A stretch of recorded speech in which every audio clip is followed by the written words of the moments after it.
Don't underestimate women and the growing support they're providing to the WNBA. Remember, anything successful, you usually have the women behind it supporting the product. Don't underestimate the NBA subsidizing. The NBA and the NFL went to another level once they appealed more to women. What if the women decide we gonna focus and lock in on the WNBA? No, the NFL started growing once they implemented what's called cheerleading. Right from the jump, the WNBA's image machine is falling apart in real time. The league office is scrambling. For weeks, something has been brewing behind the scenes, and now a leaked audio clip has blown the lid off everything. Forget the hard fouls and physical battles on the court. This might be the biggest story of the entire season. Word is spreading fast about a raw, unfiltered locker room moment involving Brittney Griner. And one line from it has the whole internet talking. "I am a grown man." That's the phrase everyone's repeating right now. The damage from this alleged leak is so big that reports say NBA Commissioner Adam Silver is being pushed by network executives to step in personally. There's talk of possible suspensions, emergency meetings behind closed doors, and a full-blown effort to protect the league's fast-growing audience. And just when it seemed like things couldn't get more intense, Caitlin Clark returned. Not as a surprise, as something that felt bound to happen all along. Stick around because we're breaking down this entire story piece by piece. Let's get into it. To understand how we got here, we need to rewind to where it all started. Caitlin Clark. The tension between her and the league's veteran players has become one of the most talked about storylines in all of sports. Game after game, Clark faces defense that looks less like strategy and more like a targeted effort to slow her down and wear her out. There were a lot of outstanding basketball players who happened to be black females that was doing their thing on the WNBA level. And they never got this kind of shine. This girl, the Golden Goose, comes along and she wreaks havoc. She's the Rookie of the Year. She's 4th in the league in MVP voting. 4th in the league, her rookie year. Wow. Outstanding. She's like Steph Curry. She could pull up from anywhere. You understand? She has that kind of capability. Didn't win a national championship. Lost to LSU one year. Lost to South Carolina another year. But she's outstanding and clearly worthy of being the number 1 overall pick. And what I was saying to everybody is ride the wave. Rising tide lifts all boats. The girl is spectacular. It's not like she's not a scrub. She's not only can play, she's a star caliber player who draws this attention. And maybe it's because that fan base that she has and her being a young white lady contributes to it. So what? Benefit from it. And then you have a lot of folks that have come to the defense of numerous WNBA players because they were pointing out like this has been going on before long and people are not hating on her. It's not about hating on her. It's that you feel she is getting Things boiled over during a heated matchup between Clark and Griner. A game that had everyone talking. The physical play split opinion everywhere from analysts to fans watching at home. Defenses had already been king on Clark all season. But this time, Griner's dominant presence turned it into something bigger. This wasn't just another game on the schedule. It felt like a moment that would define the league's direction. Commentators questioned the officiating almost immediately, and the intensity on the floor sent ripples through both teams. Social media lit up with fans demanding better foul protection for star players. By the hour, pressure kept building. Sports networks gave the story full segments, and the league found itself buried under a media storm that just kept growing. Then came the part nobody saw coming, the alleged locker room blow-up after the game. We can't play the actual audio due to media and copyright rules, but the leaked details have already taken over the internet. According to multiple reports from people inside the arena, Griner was reportedly fed up after being grilled by reporters about the physical play and the officiating. Fed up with how her style of defense kept being framed in the media, she allegedly snapped mid-inter. "I'm a grown man. Stop treating me like I can't play my game." The moment that line got out, the internet exploded. Podcasters, commentators, fans, everyone jumped in to unpack what she meant and why it mattered. Within hours, It was sitting at the top of trending charts worldwide. I don't know. I see somebody that's doing something wrong, so I rugby tackle, doing in an illegal defensive position, so I rugby tackle them. Or I see, I don't know, it's like being an offensive player and you're about to get hit by a moving screen. So instead of getting hit by a moving screen and drawing the foul, you decide to turn and shove the person setting the screen. No, it doesn't work like that. It doesn't work. Freedom of movement does not allow you to stop before contact and shove somebody. Like, it is what it is, and I'm being real. Like, this whistle is horrendously awful. Like, this is minimum flagrant one. And again, when we're talking about this could be, I don't know. Look, I don't know about Brittney Griner's intent here, because at the end of the day, when it comes down to it, she did the exact same thing as Caitlin Clark did to Veronica Burton. The difference is that she's obviously taller.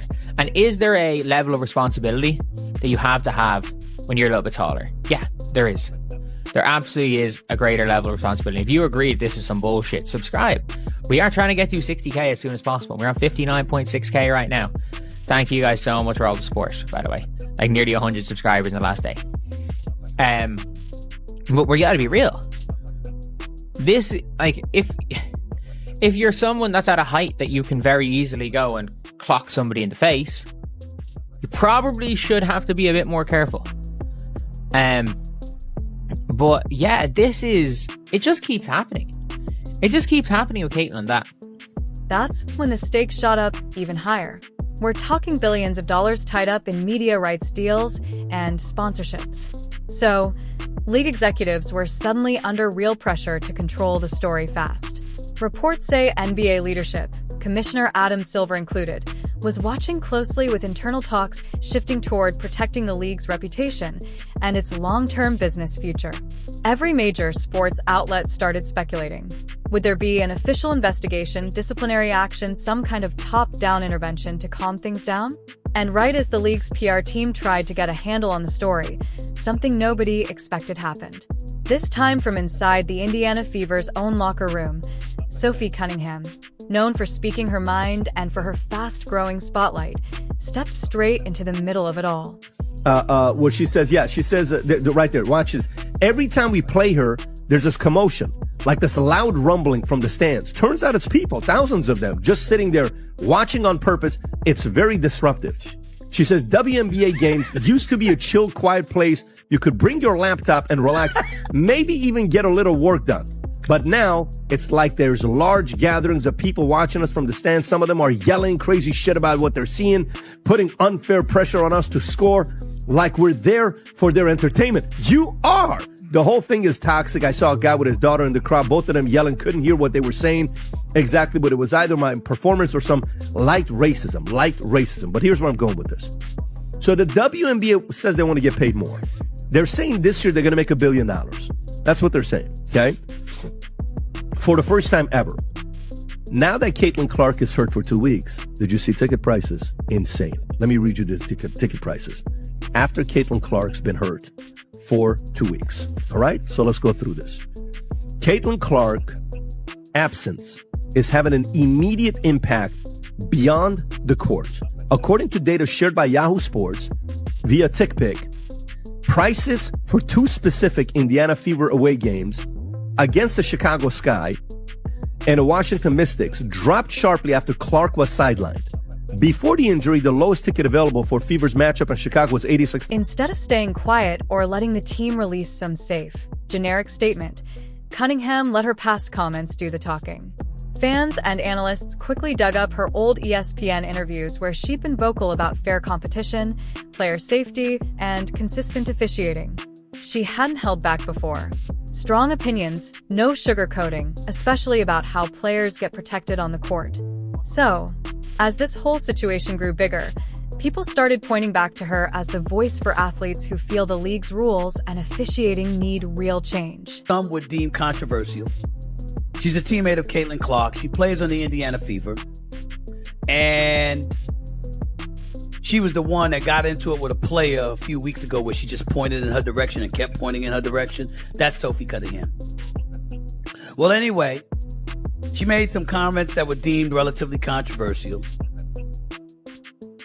about a week or so ago. I don't know when it was. And she said she wasn't backing down from her comments. And it was regarding trans athletes in women's sports. Matter of fact, she went so far as to say she doesn't think her comments were controversial at all. She shared her opinion on a polarizing topic in an interview with ESPN this week where she claimed she felt a duty to, quote, protect young girls in a locker room or young girls in sport who shouldn't have to go against biological men. That's what she talked about. She was asked to expand on the quote when meeting with the media on Wednesday, and she made it clear that's how she feels. Quote, I said what I said, Cunningham told reporters.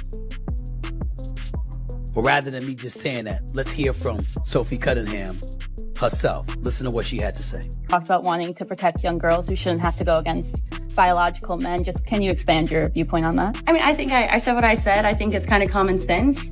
And I think I'll always believe in that. I think it's really important to protect children. And that's little girls who are also involved in that category. And so I stand on what I said, and I always believe that. I stand with Sophie Cunningham. I stand with Riley Gaines. I stand with them both. I have 2 daughters.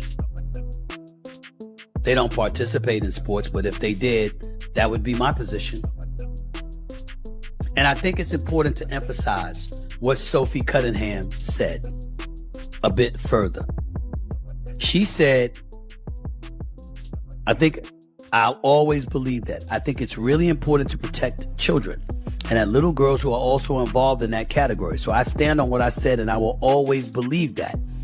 She claims she's not a political person, but she does have morals and beliefs, and she will always stay true to them. When asked if her stance could negatively impact the trans community, Cunningham said she's not speaking out of hate. She doesn't dislike anyone. She says, quote, I think there is room for absolutely everyone here, and I think there's room to love everyone. I truly think when you get people in the same room... All right, when you thought this story couldn't get any bigger, it just did. This one moment kept player safety and league accountability sitting at the center of every sports conversation online. What started as one isolated blow-up has now turned into something way bigger. A full industry debate over officiating leadership decisions and the long-term safety of players across women's basketball. And make no mistake, what we're watching right now is one of the most intense media storms professional sports has seen in years. Think about how fast this escalated. It began as a heated rivalry on the court. Then it turned into wild online speculation. Then it pulled in high-level executives behind closed doors. And now it's become a public debate so loud that it's changing the way this entire sport gets covered by the media every single day. This story stays alive. It keeps growing. New rumors, new reactions, new voices jumping into the conversation. Analysts can't stop talking about it. Fans can't stop arguing about it. And league officials are reportedly scrambling behind the scenes trying to figure out how to slow this thing down before it spirals even further out of control. Because here's the real question nobody in the league office wants to answer publicly. Is this really about one player's frustration in a locker room? Or is this exposing something much deeper? A growing crack in how officiating, player protection, and accountability are actually being handled at the highest level. That's exactly why this story refuses to die down. It's not just drama. It's not just a soundbite. It's a moment that's forcing everyone, players, executives, fans, and media to ask hard questions about where this league is really headed. And the timing could not be more critical. With billions of dollars tied up in media deals, sponsorships, and the league's fastest growing audience in its history, every decision made behind closed doors right now could shape the future of the entire sport for years to come. So, here's where we stand. A star player's frustration. A leaked moment that wasn't supposed to go public. A veteran voice stepping forward to speak for athletes everywhere. And a league office suddenly under more pressure than it's ever faced before. This isn't slowing down anytime soon. If anything, it feels like we're only at the beginning of something much bigger. Now, here's what we want to know from you. Do you think the league is handling on-court physicality and media coverage the right way? Should officiating standards be completely overhauled to protect star players moving forward? Or do you think this entire controversy is being blown way out of proportion? Drop your honest opinion in the comments below because we read every single one and your take might just be featured in our next breakdown. If this video kept you hooked, do not scroll away yet. Hit that like button right now. It helps the story reach more people who need to see it. Subscribe so you never miss a single update on this fast-moving situation. And turn on notifications because when the next twist drops, and trust us, you'll be the first to know. This story is far from over. Stay tuned, stay locked in, and we will see you in the very next update.